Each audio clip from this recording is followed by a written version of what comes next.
अनुराधा शर्मा जी, जयपुर से। श्री हरिवंश बाबा। महाराज जी, आपके चरणों में कोटि कोटि प्रणाम।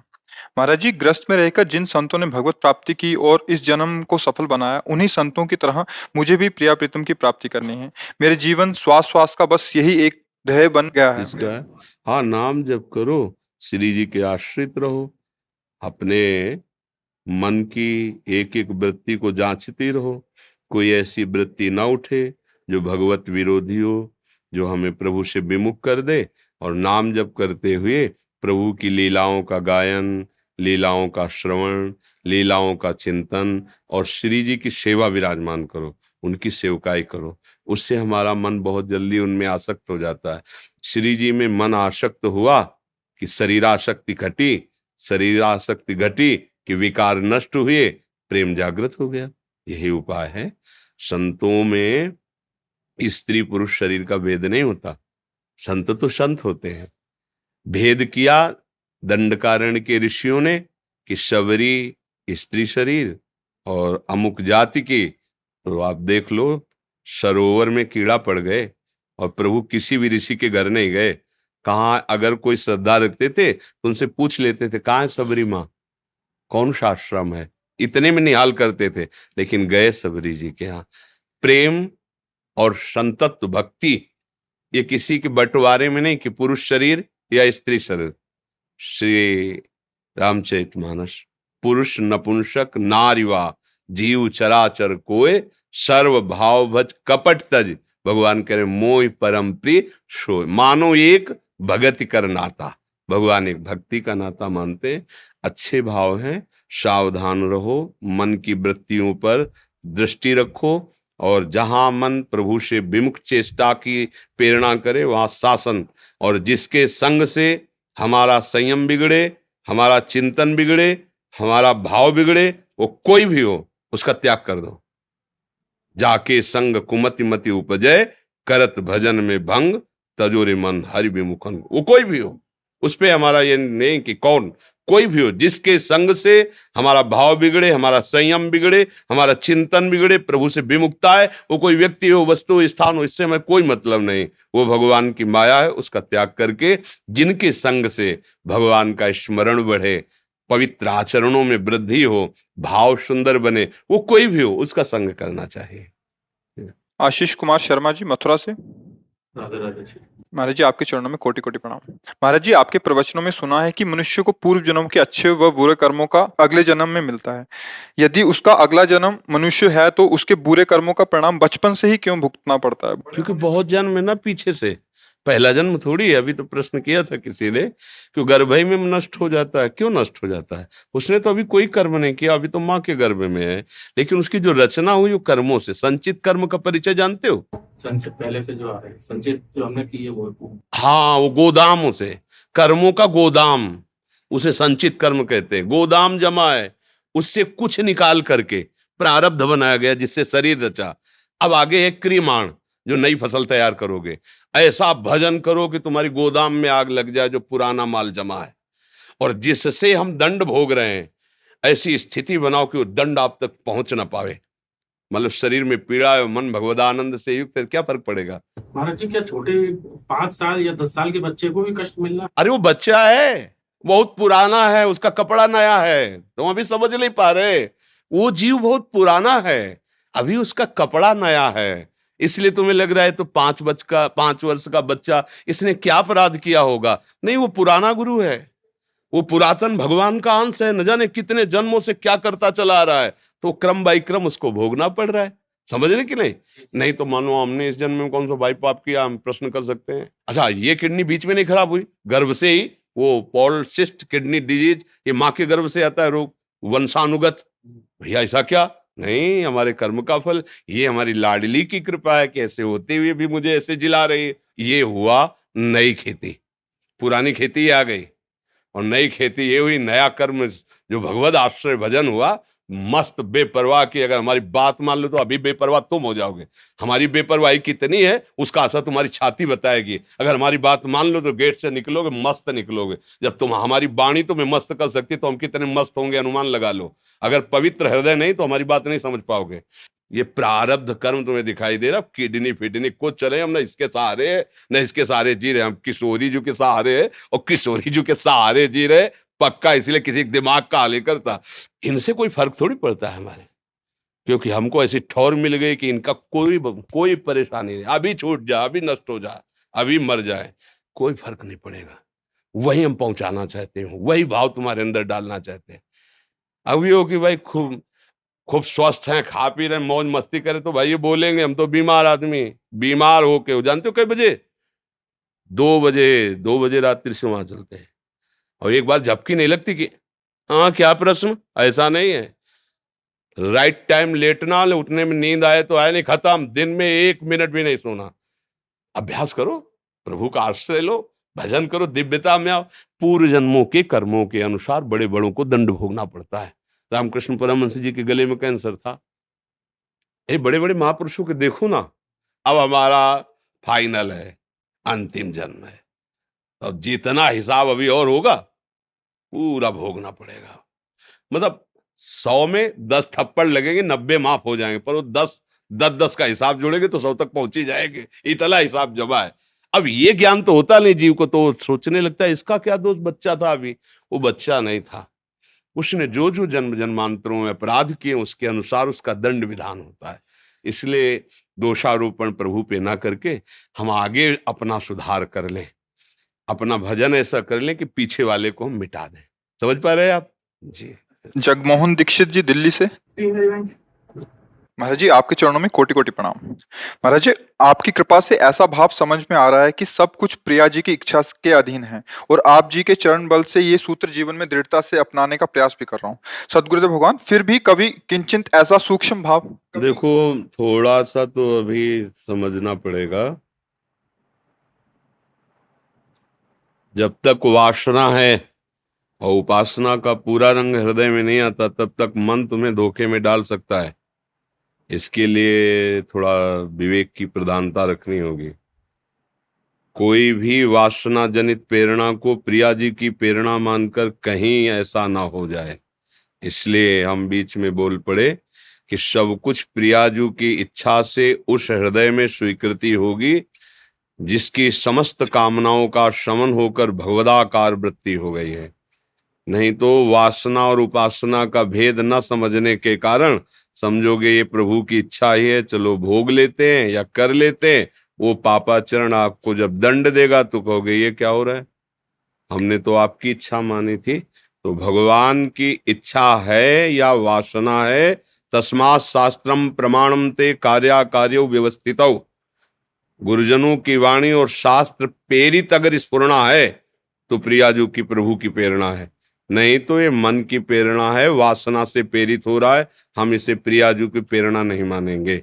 जब तक मन में कामनाएं हैं, वासनाएं हैं, तब तक साधक को विवेक प्रदान होना चाहिए। फिर भाव का जब प्रादुर्भाव होता है तो ये दूषित भाव रह ही नहीं जाते, तो फिर वहां अपने आप भगवत इशारे से हृदय में प्रेरणाएं होती हैं और वो चलता है।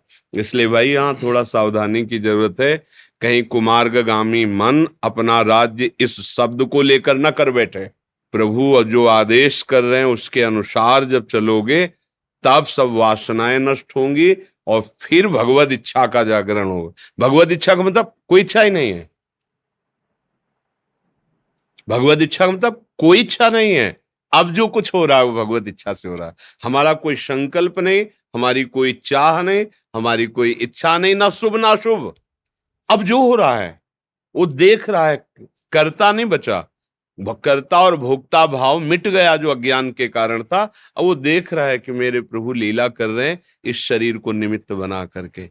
फिर उसके द्वारा एक भी शब्द, एक भी क्रिया शास्त्र विरुद्ध नहीं हो सकती, ध्यान रखना। शास्त्र विरुद्ध आचरण है तो वासना अपना राज्य कर रही घुमा के, हम उसे समझ नहीं पा रहे और हम जान रहे हैं कि प्रभु की इच्छा है। भाई हमने तो बुलाया नहीं, प्रभु की इच्छा से ऐसा भोग का संयोग बना, ऐसा हो गया, वो भगवान की इच्छा नहीं। संयोग प्रारब्ध वशात हो सकता है, लेकिन भोगना न भोगना ये अज्ञान का और ज्ञान का विषय है, विवेक के द्वारा। अब जैसे आपका संयोग हुआ, आप बैठे हैं, अब आपको क्या उपदेश करते हैं, आप तो हाथ जोड़े सुन रहे हैं, लेकिन अगर हम गलत उपदेश करते हैं तो जो मालिक है हमारे और आपके बीच में, वो हमारे हृदय को जलाएगा, दंडित करेगा। ऐसा नहीं कि सब ऐसे हो रहा है, अनुशासन है। यहां से हटने के बाद तुरंत एक बार प्रथम व्यक्ति से लेकर अंतिम व्यक्ति तक पूरी बुद्धि का एक बार सर्च होता है, एक बार राउंड लगता है। कहीं कोई कैसे भी, हाँ, फिट फिट, अगर एक शब्द भी रुका हमारा दिमाग में, ये कैसे शब्द आ गया, कहां से आ गया, खोज करते हैं। ये उसके संग के प्रभाव से आया है या मेरी कहीं त्रुटि रही है। ऐसा नहीं, एक शब्द की भी त्रुटि नहीं, एक चेष्टा की भी त्रुटि नहीं, भगवत मार्ग है। इसमें मनमानी आचरण करना, वो नाटक ढोंग पाखंड अलग की बात है, लेकिन सत्य मार्ग पर चले, एक भी शब्द का मिस्टेक नहीं, चेष्टा और क्रिया तो बहुत दूर की बात रहे। तो ये हमें प्रभु देखते रहना है कि जब तक हमारा मन भगवदाकार नहीं होता, तब तक उसे में विषय स्फुरणाएं होती हैं, विषय स्फुरणाओं का संयोग प्राप्त होता है, पर विषय भोगना न भोगना ये उपासक का विवेक कार्य करता है। तो विवेक प्रधान रहना, कहीं ऐसा न हो कि प्रियाजू की इच्छा मानकर गलत आचरणों में उतर जाए, ऐसा प्रभु का विधान नहीं होता। ये ध्यान, भूल न दे कुमारग पाऊं, ऊसर बरसई तृण नहीं जामा, जिम हरिजन ही उपज न कामा। जो हृदय भगवान को अर्पित हो जाता है, उसमें गंदी वासनाएं रह ही नहीं जाती हैं। जैसे ऊसर में कितना खाद पानी लगाओ, उसमें अंकुरण नहीं होगा। जैसे भुने हुए अन्न को कितना भी खेती में आप फैलाकर खाद पानी डालो, उसमें अंकुरण नहीं होगा। ऐसे जो भगवान की ज्ञानाग्नि से वासनाएं भस्म हो गई, उसमें पुनः वासना का स्फुरण नहीं होता। नहीं स्वात्मा रामम विषय मृग तृष्णाम भ्रमयति। तो कभी कभी हम लोग क्या होते हैं, भगवान के सहारे पापाचरण कर बैठते हैं। ये शब्द थोड़ा समझने लायक है। कभी कभी हम भगवान की आड़ में अपने मन की वासनाओं की पूर्ति करते हैं, और जब कभी कोई पूछता है तो बोले उनकी सत्ता के बिना पत्ता नहीं हिलता, तो हमारे द्वारा जो हुआ उन्होंने तो करवाया है। तो उनके द्वारा एक और बनाया गया जिसका नाम है नरक, जिसका नाम है कानून दंड विभाग, जिसका नाम है रोग चिंता भय शोक, ये भी तो उन्हीं का बनाया हुआ है। फिर उन्हीं का प्रसाद मान के सो फिर रोते क्यों? अगर हम माना चलो ठीक है, उन्हीं की प्रेरणा से, तो उनकी ऐसी प्रेरणाओं का ऐसा फल होता है भोगो, फिर उनको कोसते क्यों हो? और यदि कोसते हो तो सही मार्ग में चलो। भगवान ने दो विभाग बनाए हैं, एक विभाग बनाया है मन की वासना का, और एक विभाग बनाया है उपासना का। उपासना पे चलो तो सुख में, और वासना में चलो तो दुर्वासना मम सदा परिकर सेंती, वो नीचे गिराती हुई चली जाएगी। इसलिए उपासना और वासना के भेद को समझो, तब फिर आगे ये बात आएगी कि प्रभु जैसा चाहते हृदय में बैठ के वैसा कराते हैं। गुरपाल सिंह जी, जी महाराज जी आपके चरणों में कोटि कोटि प्रणाम। महाराज जी, जैसे हम भगवान का ही अंश हैं और वो ब्रह्म ज्ञानी और हम उनके अंश हैं, हम अज्ञानी क्यों हैं? हमें भी ज्ञानी होना चाहिए था। हाँ, हमारा स्वरूप ही ज्ञान में है। जो हमारा स्वरूप है ना, वो पूर्ण ज्ञान में है, पर हम भूल गए। भगवान की प्रबल माया से भूलकर हम अपने को शरीर मान लिए। अब ज्ञान नहीं रहा। अब हम शरीर मानने के कारण अपनी इंद्रियों की प्रियता, भोग विलासिता, शरीर का सुख, शरीर का मान सम्मान और शरीर के संबंधियों में प्रियता, रिश्ते नाते, इसमें फंस गए। अगर ये हटा दो तो अभी शुद्ध ज्ञान जो भगवान का स्वरूप है वो आपके हृदय में है, उसको पैदा नहीं होना। वो है, जो है वो जागृत हो जाए। जैसे सूर्य होता है, पर कोहरे के कारण मुझे अपनी आंख से नहीं दिखाई देता है। सूर्य पे कोई अंतर नहीं पड़ा कोहरे से, वो मेरी आंख में अंतर डाल दिया, तो मुझे लगता है सूर्य ढक गया। सूर्य नहीं ढका, मेरे नेत्रों की शक्ति ढक गई कि कोहरे के पार सूर्य में देख नहीं पा रहा। तो ये जो मायाकृत अहमता है, अहंकार है, ममता है, मोह है, इसने मेरे ज्ञान पर पर्दा डाल दिया। अब ये पर्दा मैं स्वीकार किए हूं, पर्दा हटा दो तो आपका स्वरूप ज्ञान में है। ज्ञान में विशुद्ध ज्ञान, आप समझ पा रहे ना? पर्दा क्या है? तीन रंग का पर्दा पड़ा, सतोगुण रजोगुण तमोगुण। उसका स्वरूप क्या है? स्थूल देह, सूक्ष्म देह, कारण देह। ये तीनों पर्दे उस ज्ञान को ढके हुए हैं। ईमानदारी से देखो, अभी हम अपनापन इस पे किए हैं, इस ढांचे पे किए हैं, और जानते हो ढांचा मरने वाला, छूटने वाला, ये हमारा स्वरूप है नहीं, पर मानते हम इसी को हैं। कुछ जानकारी और संपूर्ण मान्यता इसकी, इसलिए शुद्ध ज्ञान नहीं, फिर अज्ञानी कहा जाता है। और अभी इसको हटा पाओ तुम केवल अहमता ममता को, फिर देखो संपूर्ण ज्ञान आपके हृदय में प्रकाशित हो जाएगा। संपूर्ण ज्ञान, आप हैं ज्ञानी, शुद्ध ज्ञान आपके अंदर है, ढक गया है कोहरे की तरह अज्ञान के कारण। तो गुरुवाणी का आश्रय लो, वो आपके अंदर के अज्ञान कोहरे को हटाएगी, तो आपको खुद समझ में आ जाएगा वही निर्विकार सच्चिदानंद एक यहां बैठा हुआ है।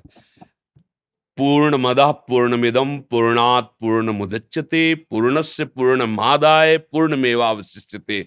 उस पूर्ण परमात्मा का अंश भी पूर्ण ही है। पूर्ण ज्ञान हमारा स्वरूप है, ये माया से ढका हुआ होने के कारण। समझ पा रहे आप जी? कुछ भक्तों ने आपके श्रीमुख से नाम चाहा हमारे। हम तो राधा वल्लभ श्री हरिवंश राधा राधा रटते हैं। आप लोग देख लो, जो गुरु प्रदत्त नाम है हमारे प्रभु के सब नाम सुख देने वाले। पर एक बात जरूर है, यदि आप मांस में अंडा और मछली और शराब व्यभिचार चोरी और जुआ,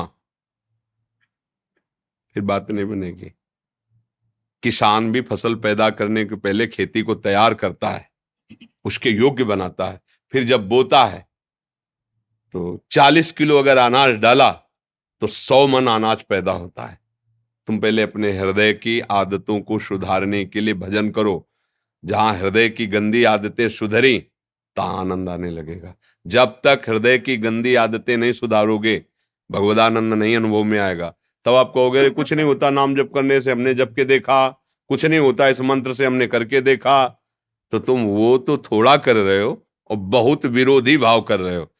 फसल के साथ देखते हो ऐसी घास, ऐसी वनस्पतियां उगती हैं कि अगर किसान उसे ना हटावे तो फसल को ही नष्ट कर दे, क्योंकि जितना उर्वरक फसल लेगी वो साइड में ले रहे हैं। तो हमारे अंदर जो काम क्रोध लोभ मोह मद मत्सर है, हम जितनी अध्यात्म शक्ति पैदा करते हैं उतने ये सब खत्म कर देते हैं। पहले ये घास निकालनी होगी, हमें अपनी फसल से ही हटाना होगा, और फिर फसल देखो तो रास लग जाएगी अन्न की। अब करो गंदे आचरण कुमारगामी, और फिर सोचो कि हमें भगवदानंद मिल जाए। तो देखो, दुष्ट आचरण करने वाले को ना भगवदानंद की चाह होती है ना वो मिलता है। जो पे दुष्ट हृदय सोई होई, मोरे सन्मुख आव के सोई। इसलिए गंदे आचरणों का त्याग करो, गंदे आहार का त्याग करो, गंदे लोगों का संग त्याग करो, और नाम जप करो, और सबको सुख पहुंचाने की भावना रखो। अपने आप प्रभु से प्रेम होने लगेगा, क्योंकि सब रूपों में प्रभु ही है, यह अनुभव होने लगेगा।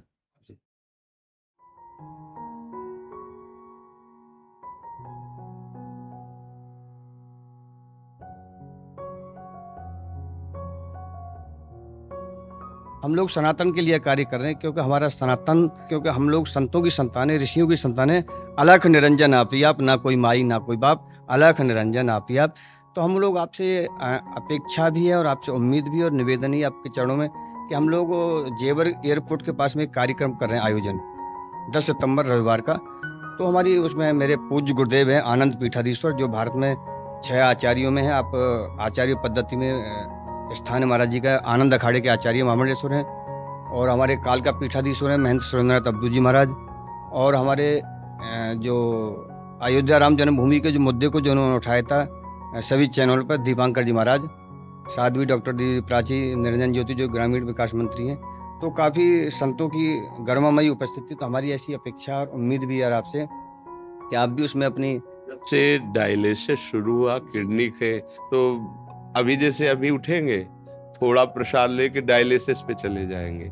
जब से किडनी खराब हुई तब से बस सुबह का ये समय दे पाते हैं। इसके बाद अब डायलिसिस के बाद जो दशा शरीर की होती है वो तो सब कोई जानता है। केवल इतना हमें समय मिल पाता है, ये सुबह 2:30 बजे रात्रि से और ये लगभग 9 बजे तक। यहाँ ऐसी जो एक दिनचर्या गुरु प्रताप से चल रही, बस उसमें।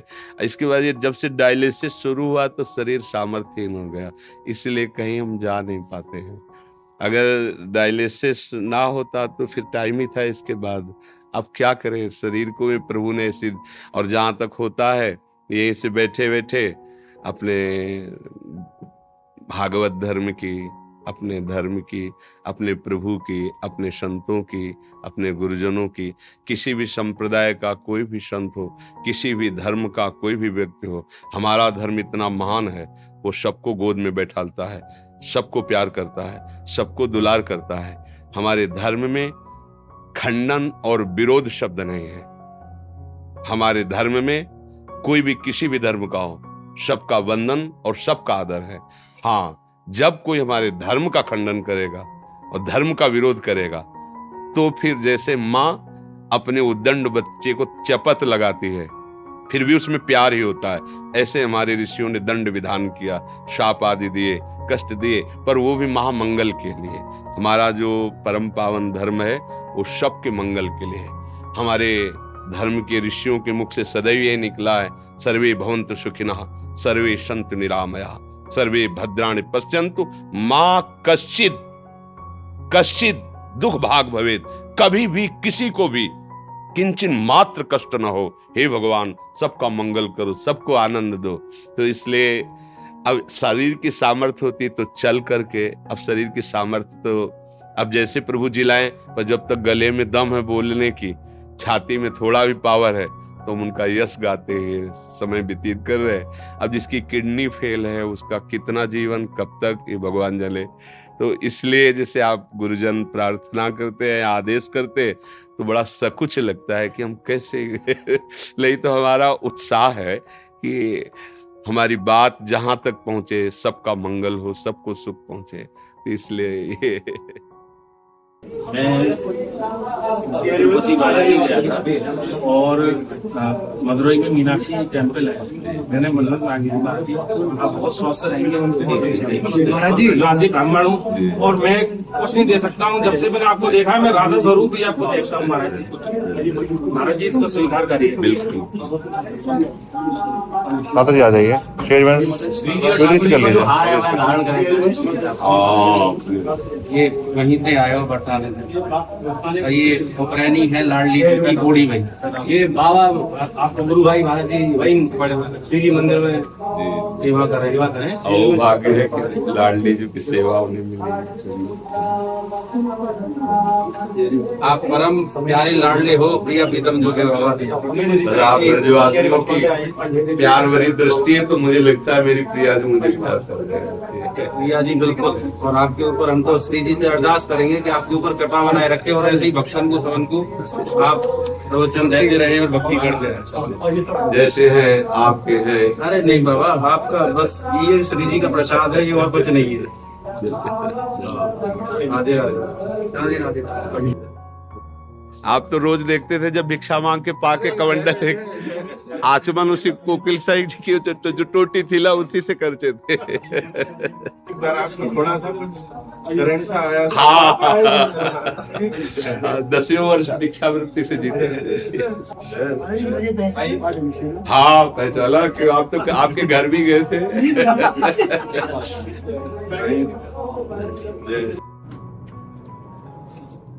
महाराज जी 84 जी नहीं, 84 जी जो हमने यहाँ से पब्लिश कराया, हमारी मूल पार्ट है उसमें राधा सुधानिधि जी भी है उसमें, और कहते सेवक वाणी जी, और सब मूल है हमारे यहाँ से। जो आपने यहाँ कुछ जैसे इस केवल मूल जैसे पढ़ना है, बड़े बड़े अक्षरों लास्ट में राधा सुधानिधि का अष्टयाम भी दे दिया इसी में, एक ही वाणी में संपूर्ण। बहुत सुंदर, बहुत सुंदर, ये तो बहुत सुंदर कर लिया। हाँ, बहुत सही। कवर भी ऐसा रख दे कि फटे ना। मजबूत। हाँ, भेंट क्या है कि जी इसमें तो 200 रुपए डालूं। 8 पूरा सब हो गया इसी वाला। बहुत सुंदर, बहुत सुंदर। अपने जनों को ये दीजिए।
बस बच्चों, गलत बच्चों का संग मत करना, कोई नशा मत करना, माता पिता की आज्ञा में रहो, खूब पढ़ाई में मन लगाओ।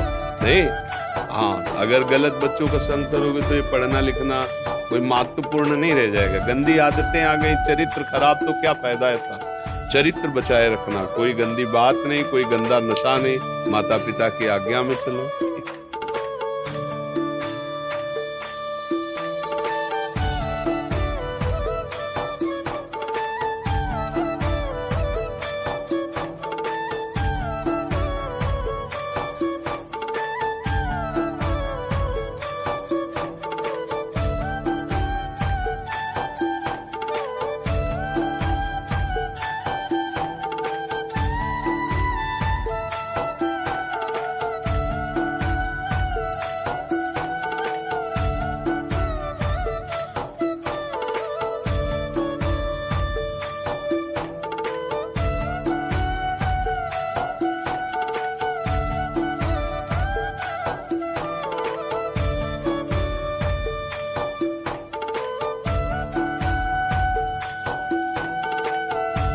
हमारे जी 35 जन हैं, 140 किलोमीटर से दंडवत करके आए हैं। 13 दिन दंडवती में लगे हमारे जी।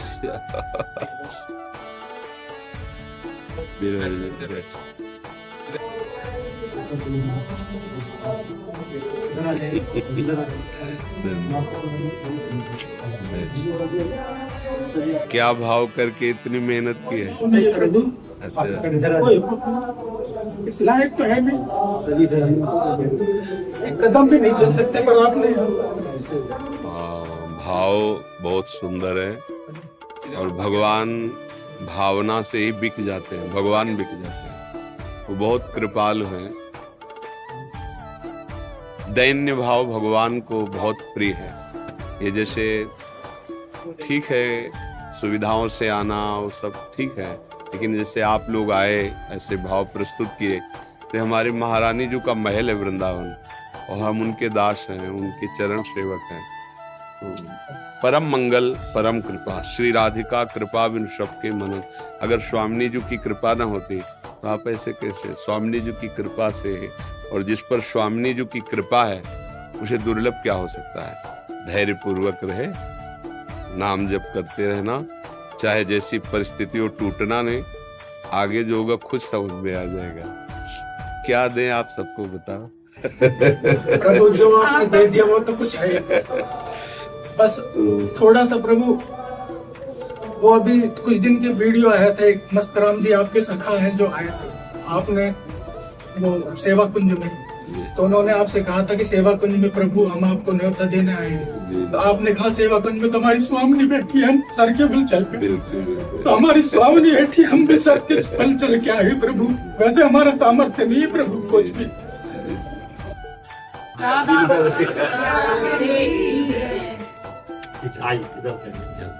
सब आनंदित रहो, भगवान की कृपा, लाडली जी की कृपा का आश्रय रखो।